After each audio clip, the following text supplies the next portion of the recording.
Here we are with some more history at the Solitude House in Highbridge, New Jersey. Historic ironmaster's house where Robert Taylor, who was the ironmaster of the Taylor Iron and Steel Company, lived at the time of the American Revolution. It's another historic site. We've covered a little bit on it before, but we didn't talk about was John Penn and his assistant Benjamin Chew. And we got historian Bill Honishevsky here again with us with some more history on that. Well, I appreciate you coming down here, Mike. Now, the thing is, John Penn, the last royal governor of Pennsylvania, and he had an attorney general called Benjamin Chew.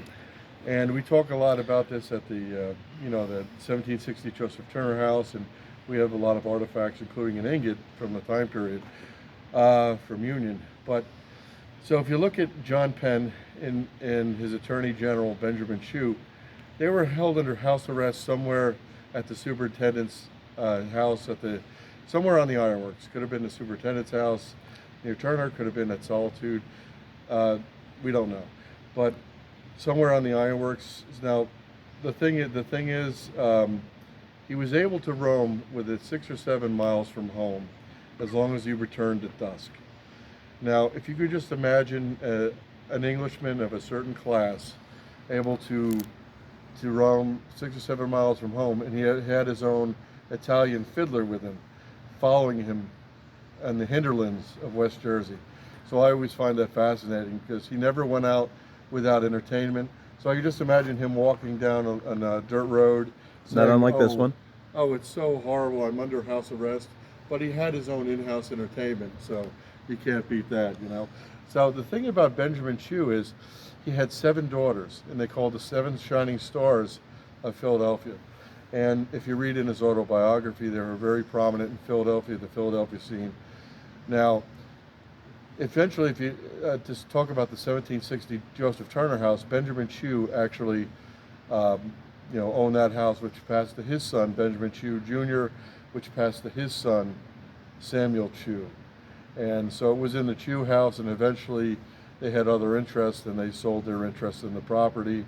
Not this house, but the Turner House, to a gentleman by the name of Charles Carhart, and that's a whole different story. We'll do some more when we go to the Turner House on another one. And now, what about the name Solitude? Can you tell us about the area here? Obviously, there was no railroad here yet, so the area was not originally called Highbridge. They knew this as Solitude through here. Possibly, John Penn, probably William Penn, Fruits of Solitude.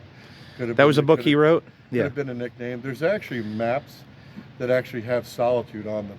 They actually have Solitude on them itself. So it was known as Solitude for a very long time.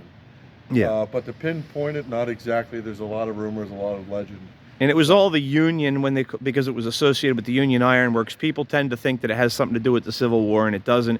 It was the Union of Acres that was associated with the Union Iron Works originally, which became the Taylor Iron and Steel Company. At the museum, actually at the Turner House, we have a whole slew of maps that actually had mapped out the 10,000 acres, and there were no municipal boundaries. There was nothing but the rivers and the rivers. And it actually had good sand, black sand, good sand, black sand. And those maps were copied from the archives in Trenton, New Jersey. So they actually had mapped out where we can put the furnaces or the forges compared to what had good sand and what had black sand, sand that was not beneficial to inferior to using for that, yeah.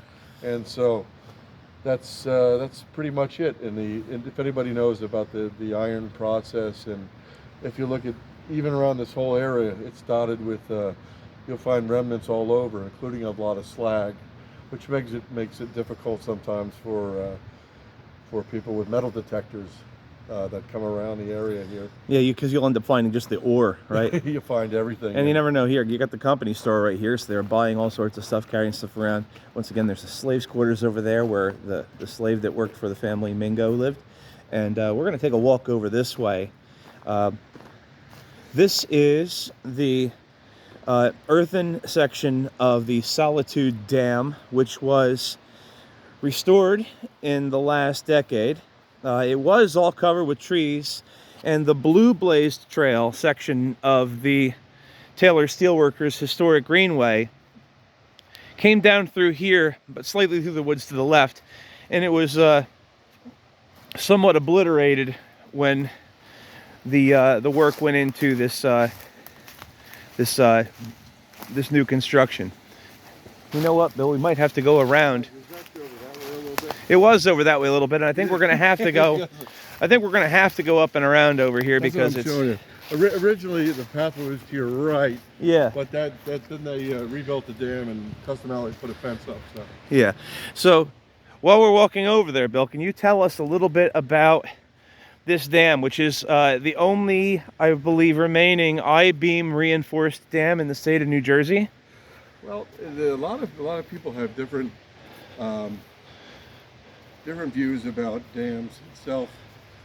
This particular dam was unique because it was one of the last remaining I-beam dams in the state.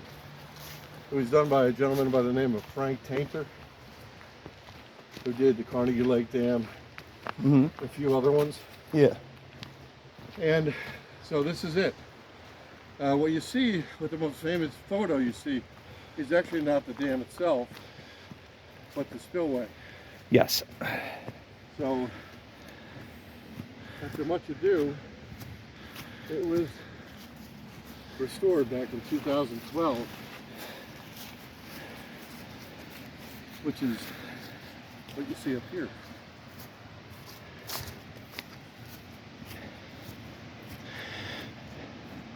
And dam removals are good for the health of the rivers.